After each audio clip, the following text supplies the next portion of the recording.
Seja bem-vindo. O programa de hoje vai ser um alerta para os pais, principalmente para as mães. Quem nunca ouviu aquela frase que amor de mãe não tem limite? Mas esse cuidado em exagero pode prejudicar a vida dos filhos. E para conversar mais sobre este assunto e explicar algumas questões, está aqui comigo a psicóloga Joselaine Garcia. Joselaine, seja bem-vinda ao Sala de Estar. Obrigada, Viviane. É um prazer estar aqui. Realmente essa questão do limite, do amor em excesso, ele é muito prejudicial para a criança, né? E as consequências a gente vê aí fora. Toda essa revolta que está aí fora é consequência do excesso de amor. Mas os pais não fazem isso por mal. Sim. A mãe sempre teve aquela ligação muito forte com o filho, né? E nos dias de hoje, assim mesmo com o trabalho, aquela mãe que já não é mais tão do lar, ela ainda tem essa ligação muito forte, muito presente? Tem, Viviane, porque a mãe é aquela que gera, né? É ela que passa, durante a gestação, todas as percepções, sensações, né? O que ela viveu, a criança também está assimilando aquilo ali de uma maneira ou de outra. Então, e depois, no momento do nascimento, é a mãe que zela, é a mãe que cuida, é a mãe que provê e é a mãe que frustra, né? Então, é a mãe que está ali presente. Tanto que a gente tem o período de amamentação, que a mãe fica, né, ausente do serviço. E mesmo depois, quando a mãe tem que sair de casa, que ela é obrigada a fazer esse corte, fazer a simbiose com o seu filho, mas assim mesmo ela está com o olhar voltado para essa criança, né? Então, mesmo hoje, a mãe, essa mãe trabalhadora que tem 3, 4, 5 turnos às vezes, ela... Mesmo assim, ela consegue suprir isso aí. Na época dos nossos avós, não era muito diferente, porque eles saíam para a lavoura, né? Não era um filho, eram 10, né? Então, aquela mãe também não tinha tempo. Embora ela não fosse considerada aquela mulher que sai para trabalhar, ela também trabalhava, ela também tinha seus afazeres, e o olhar, depois de um certo período, saía do bebê, né? Não ficava todo em volta daquela criança. E assim, por que acontece essa superproteção? Talvez seja essa ausência que a mãe não fica mais tanto em casa, o pai também não? Cada caso é um caso, né, Viviane? Cada família, ela se estrutura diferente, a dinâmica familiar, ela é muito interessante, né?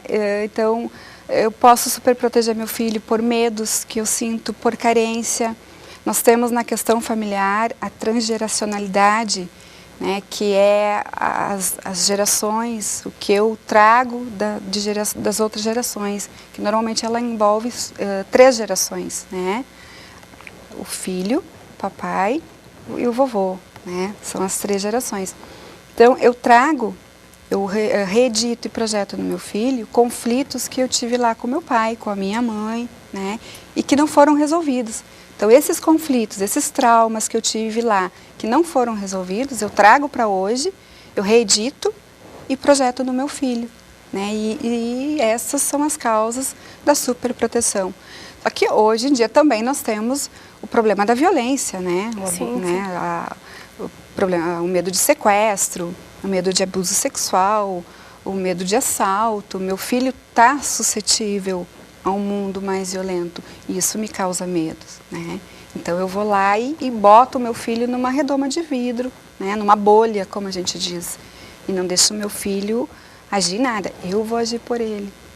E aí eu acabo causando um sério transtorno, e como eu disse no início, eu não faço isso por mal, eu faço porque eu estou projetando nele os meus medos e eu quero o melhor para ele, só que nem sempre esse melhor para ele, né, é eu não deixar ele fazer, eu não deixar ele buscar, porque eu vou estar criando uma pessoa, né, um adulto, um adolescente, sem vontades, sem autonomia, sem desejos, e eu deixo ele naquela redoma. E muitas vezes o filho, né, tem até dificuldade para se descobrir, para descobrir a sua própria personalidade em função dessa superproteção dos pais. Com certeza, porque esse filho, ele está colado, né? A mãe ou o pai, aquele que super protege. Eu me colo nele. No momento que eu me colo, eu sou ele. Eu vivo o que a minha mamãe quer, eu visto o que a minha mamãe quer, Eu como o que a minha mamãe quer, a hora que ela quer, né? Eu não tenho desejos, eu não tenho vontade, ela não me dá tempo para sentir fome, ela não me deixa sentir frio, né? Porque ela acaba me sufocando, ela sufoca mesmo. Se eu estou com frio, meu filho também tem que estar com frio, eu vou lá e agasalho. Se eu estou com fome, meu filho também tem que estar com fome, eu vou lá dar comida, né? Eu não deixo ele ter essas experiências, eu não deixo ele brincar, né? Aí hoje nós temos esse grande problema, que é a criança na frente do computador, né? Eu acabo vivendo um mundo virtual, um mundo imaginário, que eu não preciso ter contato com a outra pessoa. Até porque o pai não tem como controlar tanto a internet na vida do filho, né? Ele vai para frente do computador e ali ele vai até onde ele quer. Sim, e ali nós temos perigos também, né? Então, se tu for ver, cada situação, ela é perigosa, mas ela deixa de ser perigosa no momento que eu oriento, né? Eu não preciso super proteger, eu preciso orientar. Então, tem essa grande essa diferenciação entre a proteção e a superproteção. Na proteção, eu ando lado a lado com meu filho. Eu vou orientando, eu vou dizendo, isso pode, isso não pode, isso é perigoso por causa disso e disso, né? Se eu tomar tal atitude, eu vou ter tais consequências. Eu vou colocando os pontos positivos e os pontos negativos e vou ensinando. Eu não vou impedir ele de agir, né? Mas eu vou orientar ele para aquela ação. No momento que eu super protejo, eu não deixo ele agir, né? Eu não deixo ele executar a ação. Mas aí ele não executa, mas ao mesmo tempo ele não sabe por que ele não está executando, né? Aí depois ele tem que encarar o mundo, chegou a época da faculdade, eu preciso ir morar fora, a gente sofre, a criança sofre, os pais sofrem, preciso pegar um ônibus, não sei nem como se faz. Eu não sei os perigos, eu não sei como é que eu tenho que me cuidar, eu não sei como é que eu tenho que andar. Então, a gente vê que é bem problemática essa situação e o erro não é cometido na maldade, é com as boas intenções, só que está refletindo ali o adoecimento dessa família, né? Algo está acontecendo no núcleo dessa família. Giselane, você concorda comigo que dentro dessa superproteção os filhos podem chegar em 3 pontos? O primeiro, que seria o conflito com os pais, o filho fica revoltado, não, aquele convívio já não é mais tão calmo, onde o pai mandava e o filho obedecia. O segundo é a questão das drogas, que a hora que ele sai, ele começa a beber, ele começa a fumar, ele entra para o mundo das drogas e aí realmente existe um problema, né? E o terceiro, que seria a dependência dos pais, o filho não consegue agir por si só. Você concorda comigo nessa questão? Com certeza, né? Gera essas situações. No momento que eu sou super protegido, eu vou ter que achar uma válvula de escape. Uma delas é eu ser revoltado, eu me virar contra meus pais e aí eu vou ser revoltado. Vem aquele adolescente rebelde, né? Sem limites, que na escola apronta tudo, pode tudo. E esse pode tudo ele leva para a vida toda dele, né? Se ele não for tratado, se não for trabalhado isso nele, ele vai levar para quando ele crescer, no ambiente de trabalho, ele não vai obedecer regras, ele não vai obedecer horários a cumprir, ele não vai admitir que mandem nele, né?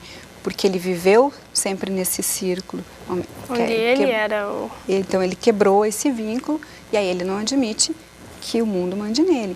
E a questão do limite também, né? Que normalmente o pai que superprotege, ele não coloca limite. Ele vai tirando os obstáculos da frente, ele não me diz até onde eu posso ir.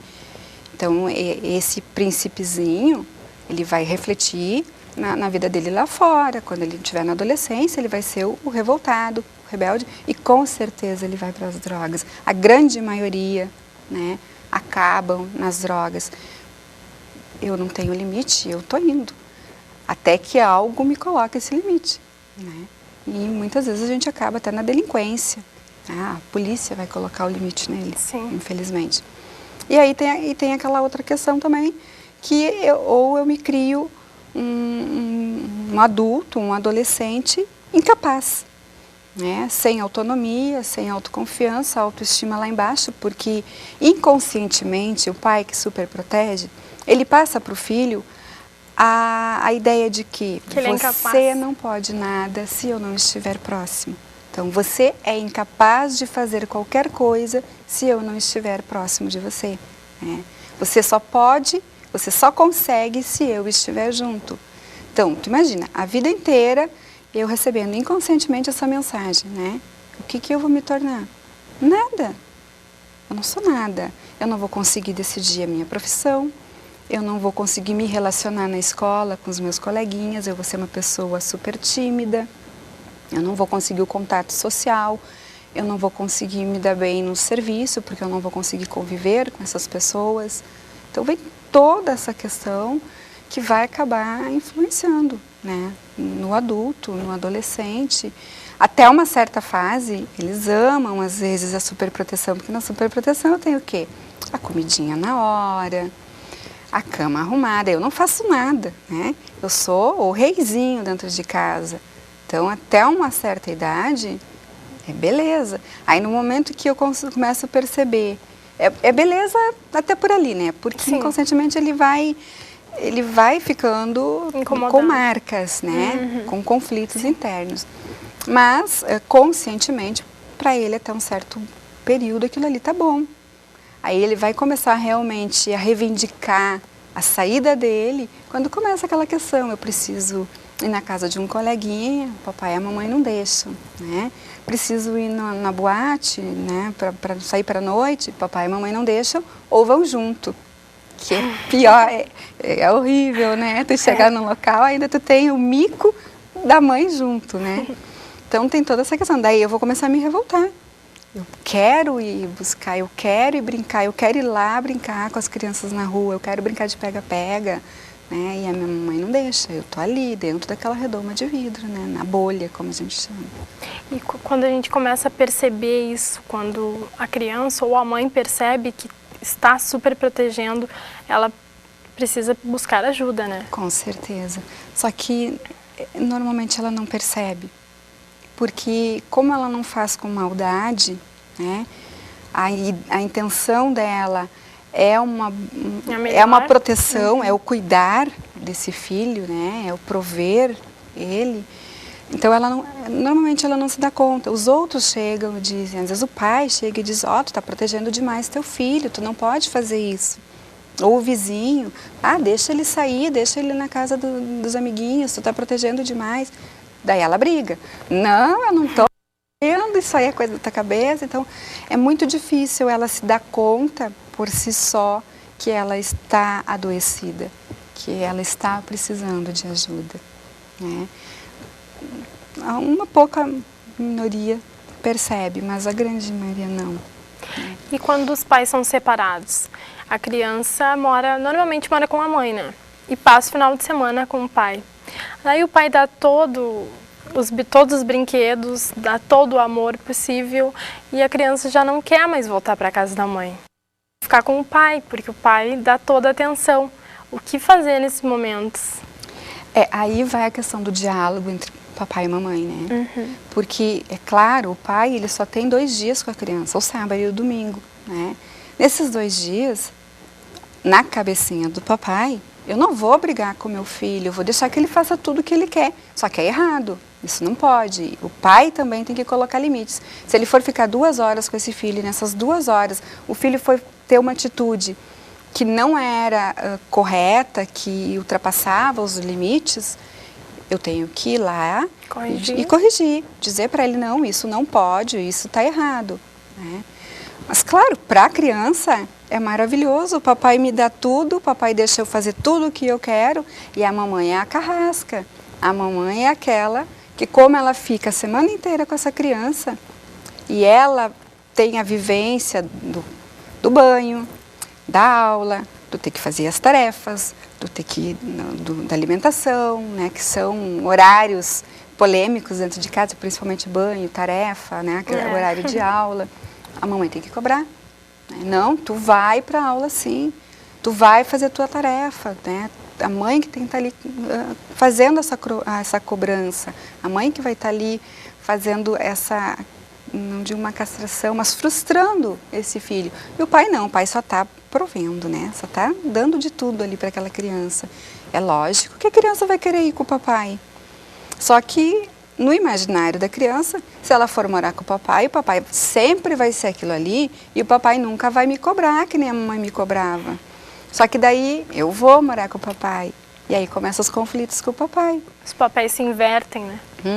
Aí se inverte o papel. Aí o papai é o que vai ter que ir lá, botar o limite, dizer não, isso não pode, tem que ser assim, tem que ser assado. E a mamãe é que vai fazer todas as vontades, né? Então, o ideal é sentar e conversar. Papai e mamãe chegarem no acordo. É difícil, por causa de uma separação, a gente chegar, sentar e conversar.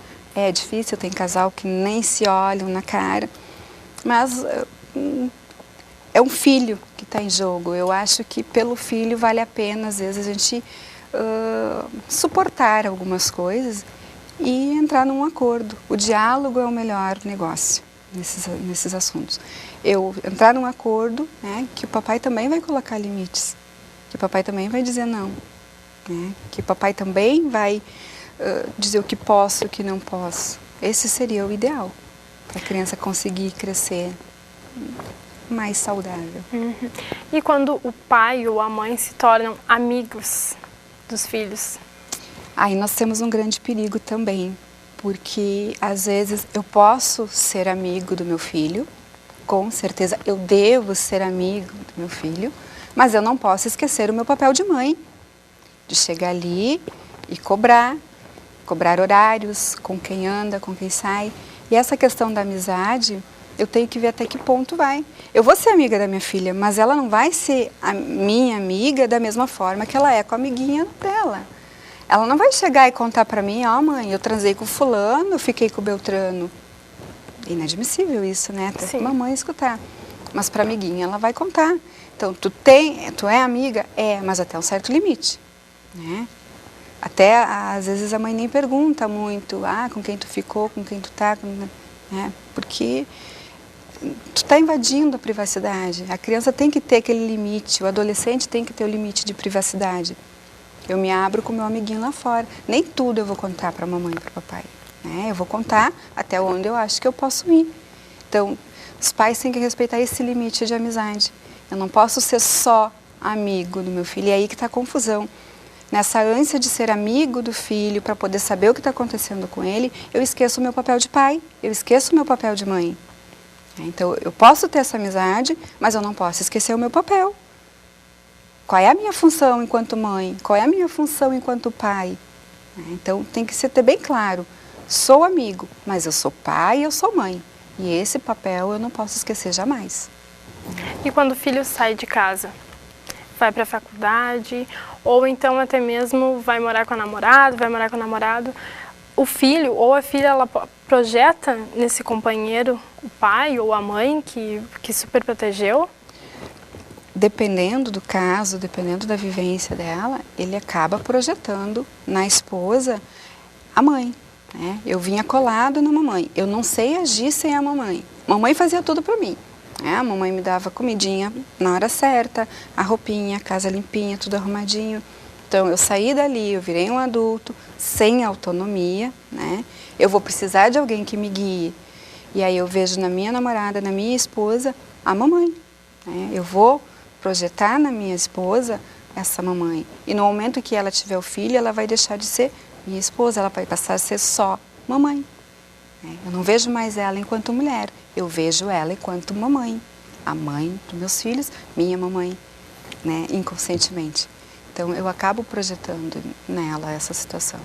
Eu percebo quando tu fala que tu fala mais do homem, no caso.